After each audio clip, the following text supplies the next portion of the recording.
Ini adalah gerbong Kertapati, di mana di dalam gerbong ini dulunya untuk mengangkut 108 korban keganasan PKI di Madiun di tahun 1948. Dari 108 korban, 67 diketahui identitasnya, sedangkan 41 sisanya tidak diketahui identitasnya sama sekali. Ada kepala ditaruh di atas di kuburan itu, di ning dhuwure tembok dhuwur. Itu kepala manusia taruh itu ada juga.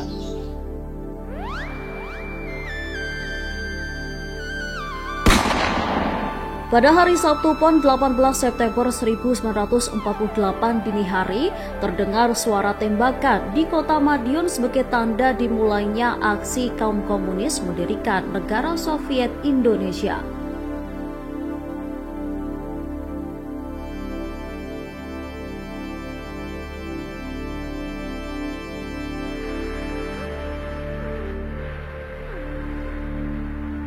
Ribuan orang komunis dan simpatisannya membawa senapan, arit, dan senjata tajam lain dari berbagai penjuru wilayah sekitar Madiun seperti Magetan, Ponorogo, Pacitan, Trenggalek, dan Ngawi untuk melakukan pemberontakan.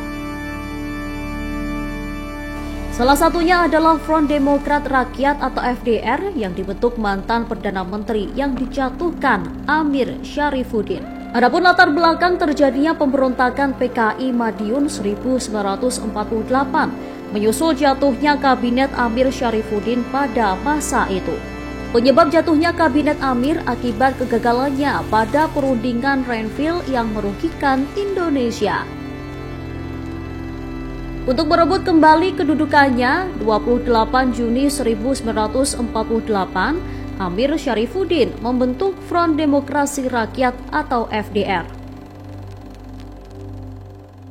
Bahwa PKI Madiun itu merupakan kolaborasi antara komunis yang dipimpin oleh Musso dengan Front Demokrasi Rakyat atau yang kita kenal dengan FDR yang dikomandoi oleh Perdana Menteri Amir Syarifuddin atau mantan Perdana Menteri Amir Syarifuddin. Perdana Menteri Syarifuddin setelah perjanjian Renville ternyata oleh parlemen diputus bersalah, maka dia dimosi tidak percaya. Perdana Menteri Syarifuddin akhirnya dicopot jabatannya sebagai Perdana Menteri karena dia terbukti menerima uang dari Belanda. Akhirnya Perdana Menteri Amir Syarifuddin setelah dilepas jabatannya, kemudian dia ke Madiun untuk bergabung dengan Musso dan memprakarsai berdirinya Front Demokrasi Rakyat yang berhaluan komunis atau berhaluan kiri. Dua kekuatan itu berkumpul di Madiun yang kemudian akan mengadakan gerakan untuk menggulingkan pemerintahan Soekarno.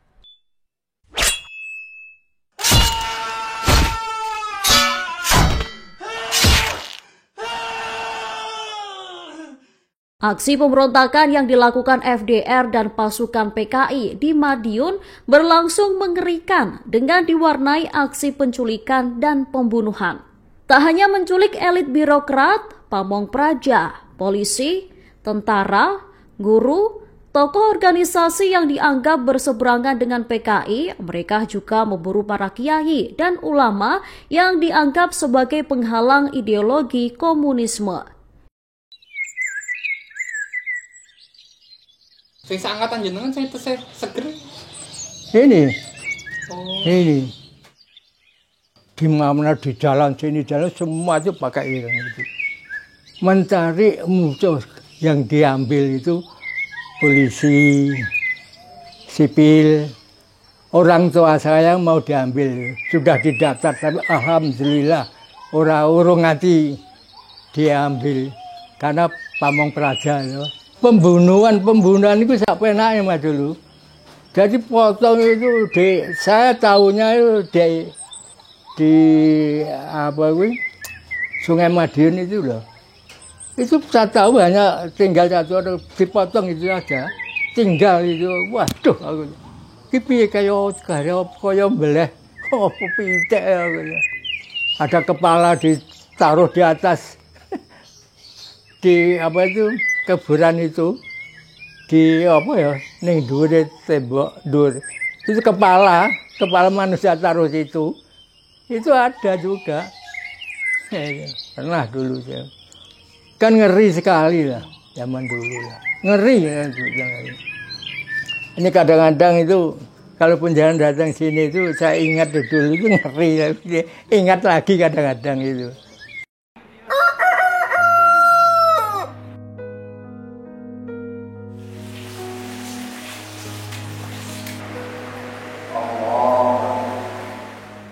Bahkan dalam rangkaian pemberontakannya kala itu, PKI memiliki slogan Pondok bobrok, langgar bubar, santri mati.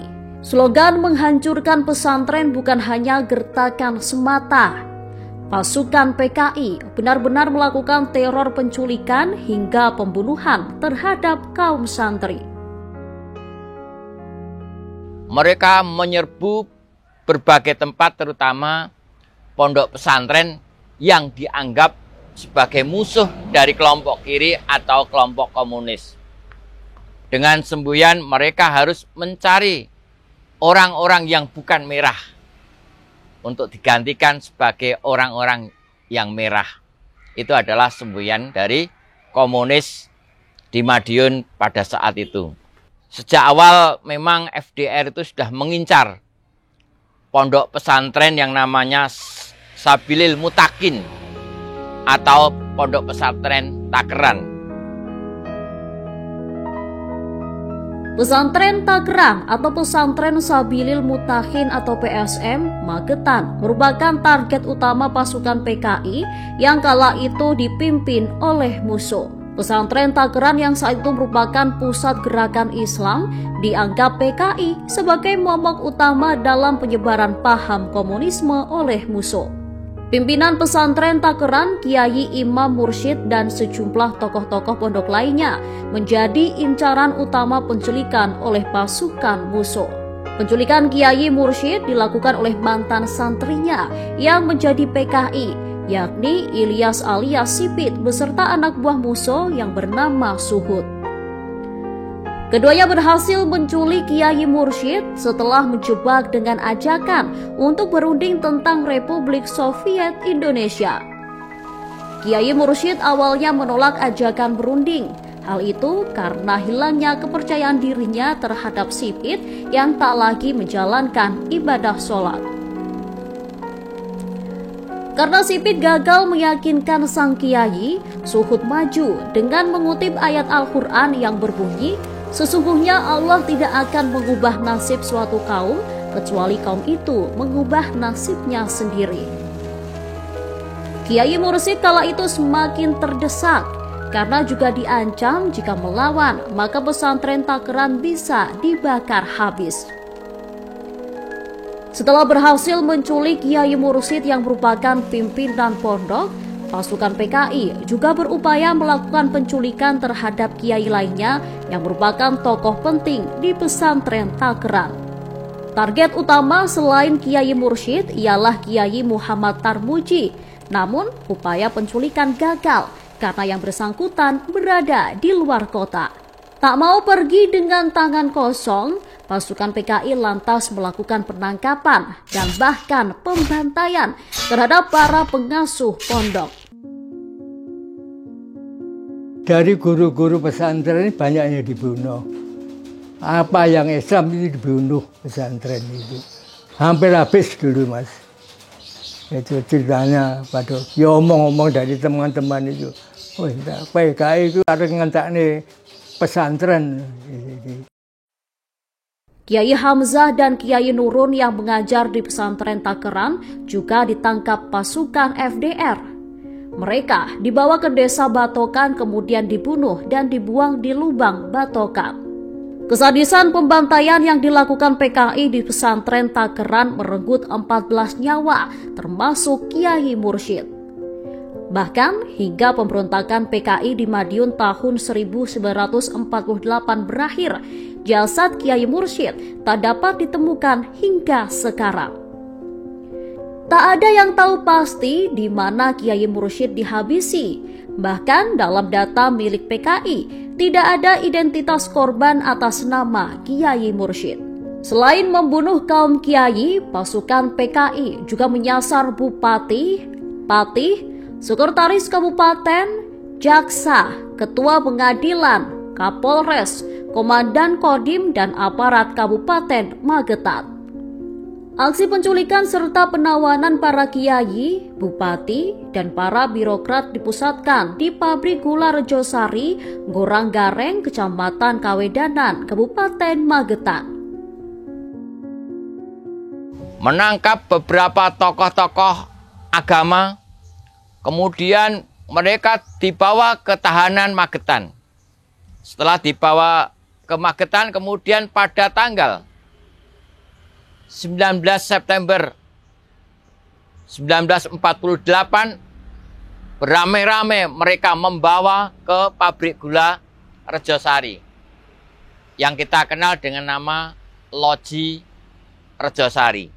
Dari pabrik gula inilah merupakan saksi bisu tentang kekejaman dari PKI Muso. Mereka menawan kelompok agama, menawan para kiai, menawan para polisi. Para tawanan dibawa menuju pabrik gula Rejosari menggunakan lori tebu milik pabrik gula untuk kemudian disiksa, bahkan dibunuh. Setelah ditawan di pabrik gula Rejosari, pasukan PKI membawa para korbannya menggunakan kereta pengangkut gula menuju desa Soko. Ratusan korban baik yang tewas ataupun masih hidup diangkut menggunakan gerbong Kertapati menuju sumur kematian. Sebelumnya, gerbong kereta ini digunakan untuk mengangkut gula yang sudah jadi ke stasiun Kanigoro, Madiun. Setelah sampai di desa Soko, korban dibawa dan dibuang ke sebuah sumur. Beberapa orang yang masih hidup ditimbun hidup-hidup dengan batu besar. Setidaknya ada sebanyak 108 korban yang dimasukkan ke dalam sumur tua tersebut. Namun hanya 67 korban yang diketahui namanya, sedangkan 41 lainnya tidak dikenal. Ditemukan juga mayat dari Bupati Magetan yaitu Sudirjo, kemudian Jaksa Magetan yaitu Raden Murti, kemudian tokoh masyarakat yang bernama Muhammad Zuhud. Sebelumnya mereka dibawa ke pabrik gula Rejosari, ditahan di sana bersama orang-orang lain yang menjadi lawan dari kelompok komunis ini. Ratusan orang itu kemudian sebagian dibawa ke Soco, diangkut melalui lori tebu yang pada saat itu dipergunakan untuk menempatkan para tawanan ini. Nah, dari pabrik gula inilah sebanyak lebih dari 108 orang mereka dibawa, kemudian diturunkan di daerah Soco. Masuk wilayah Bendo ini, di lubang-lubang sumur tua mereka dibantai dengan cara disiksa.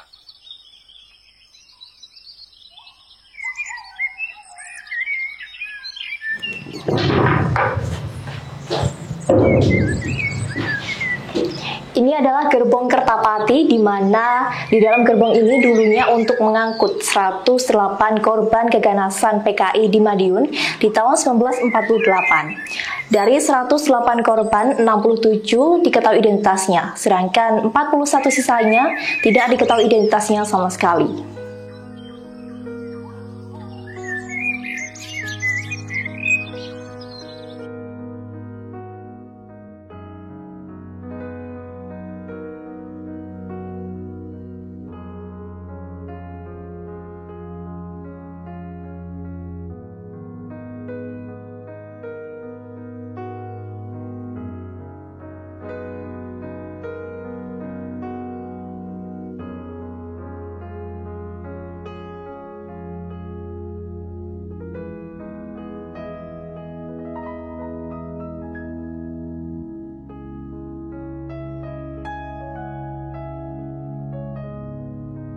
108 korban yang diangkut dengan gerbong tadi kemudian dimasukkan ke dalam sumur yang sekarang dibangun sebuah monumen.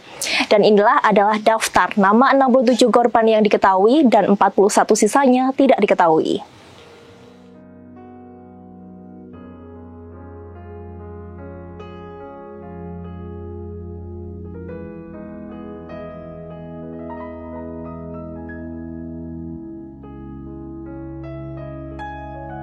Korban yang berakhir tragis di Desa Soko termasuk Bupati Magetan Sudipyo, Jaksa R. Murti, dan M. Suhut.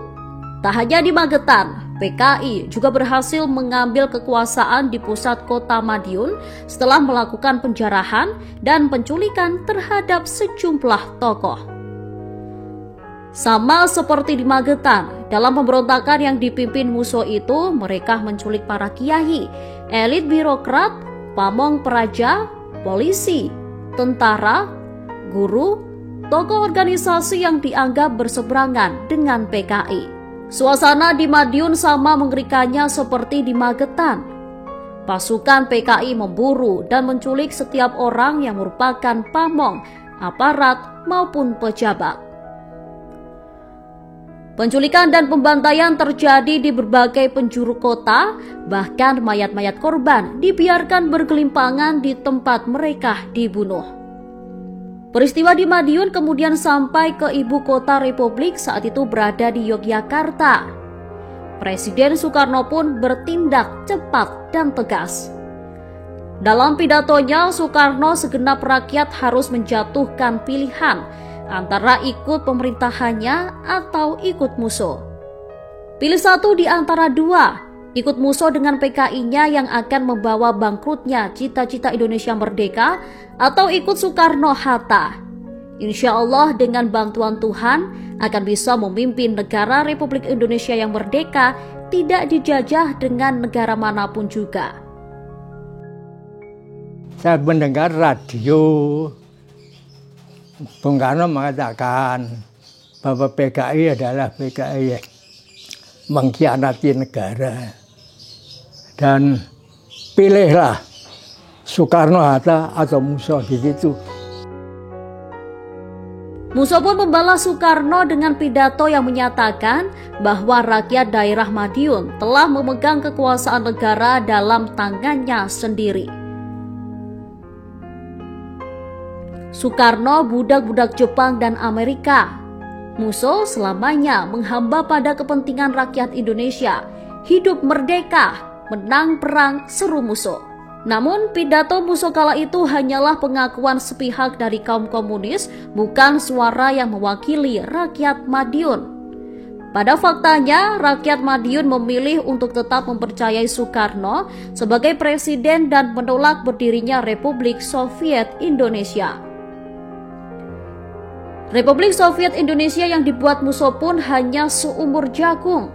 Pada 30 September 1948, pemberontakan PKI mampu dipadamkan kekuatan gabungan TNI.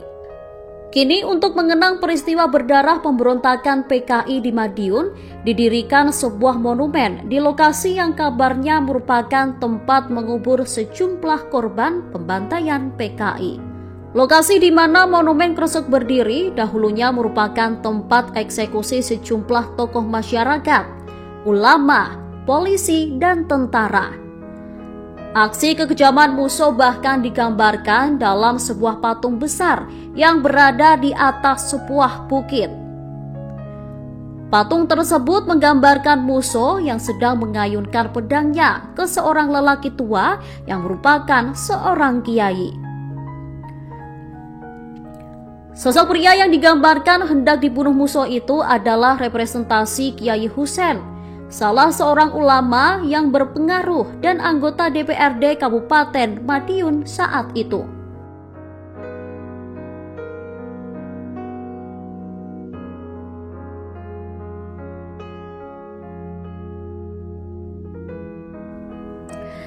Selain patung Muso dan Kiai Husein, ada pula relief peninggalan sejarah tentang PKI di Madiun pada tahun 1948.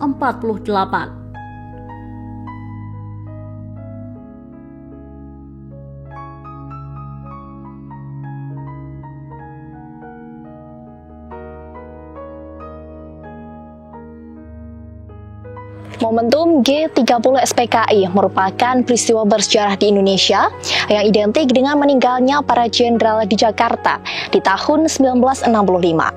Namun belum banyak yang tahu bahwa sebenarnya Partai Komunis Indonesia atau PKI sudah ada di Indonesia jauh sebelum peristiwa di Jakarta tersebut terjadi, tepatnya di Kota Madiun. Pemberontakan PKI di Kota Madiun merupakan peristiwa yang keji yang merenggut banyak nyawa orang sekitar, bahkan para tokoh ulama.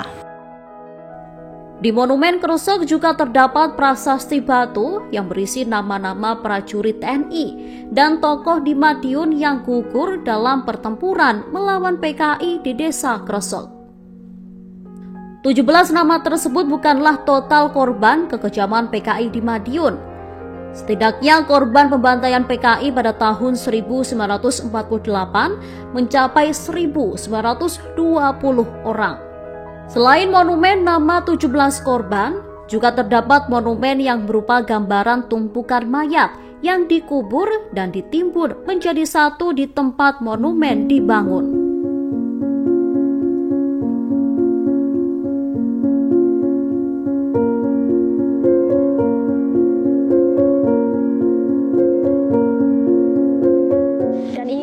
Nama korban yang gugur di Desa Kresek atas kekejaman PKI. Dan untuk mengenang para korban keganasan PKI di Desa Kresek Madiun ini, dibuatlah sebuah monumen.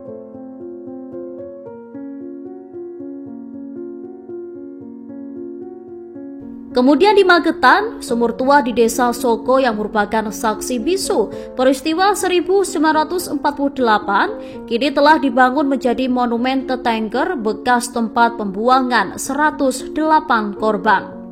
Di samping monumen Soko juga dipajang gerbong Kertapati atau gerbong kematian yang merupakan gerbong asli yang kala itu digunakan pasukan PKI untuk mengangkut para korban ke Soko. Gerbong berukuran sekitar 2 x 10 meter itu masih dipertahankan bentuk aslinya, namun telah diperbaharui warna catnya. Selain bekas sumur dan gerbong maut, di kawasan ini juga dibangun sebuah pendopo yang dinamakan Pendopo Lokapitra Dharma yang diresmikan oleh mantan Bupati Magetan, Sudarmono, tepat pada peringatan Hari Kesaktian Pancasila 1 Oktober 1992.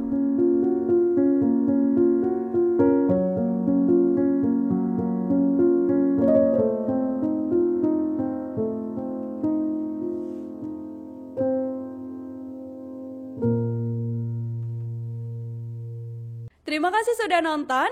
Jangan lupa like, subscribe, dan share ya.